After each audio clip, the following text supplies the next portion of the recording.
నా పేరు పుష్పలత సార్. అవును సార్.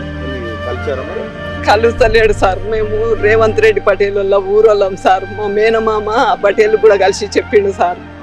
మా పిల్లది ఉద్యోగం పోయింది, కొడుకుది తల్లిది పోయింది పటేలా, ఎట్లన్నా చేసి పటేల్ కలిసినాం సార్.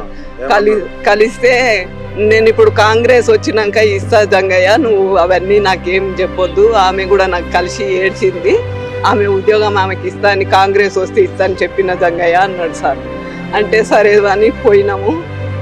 6 నెలల నుంచి తిరుగుతున్నా సార్ నేను రేవంత్ రెడ్డి ఇంటి చుట్టూ. నిన్న ఉపాసం ఉండి కింద పడ్డా సార్. ఇంతకు ముందు నేను సారి తిండి లేక మా పరిస్థితి అట్లుంది సార్.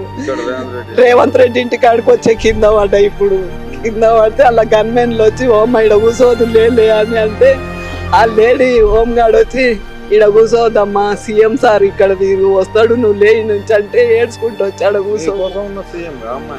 ఓట్లు మేమే వేసినాం సార్. మేమే అని వాళ్ళు ఎట్లా వస్తారు సార్? మీరు కూడా చెప్పండి.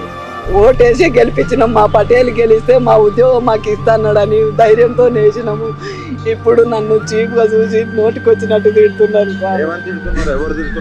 ఆడ ఉన్నోళ్ళు గన్మెన్లు తిడుతున్నారు. పాల్తుదానం నడువు అని పేపర్లు తీసుకొని చూసి తిడుతున్నారు సార్. బాధ అనిపిస్తుంది సార్. 10 సంవత్సరాల నుంచి నరకం అనుభవిస్తున్నాం.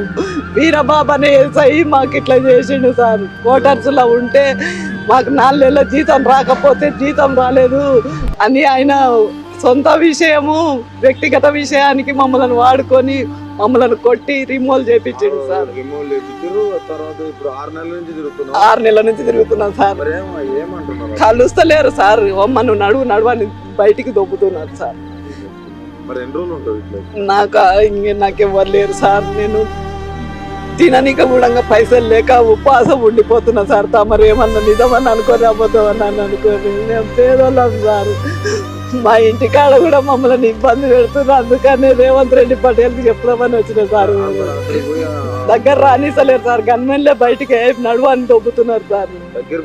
రానిసలేరు సార్. దేవుని సాక్షి వాళ్ళు యూనిఫామ్ వేసిన, నేను యూనిఫామ్ వేసిందని సార్ అంటే కూడా అవన్నీ బిల్డప్లు వెళ్తూ నడవమని అంటున్నారు సార్.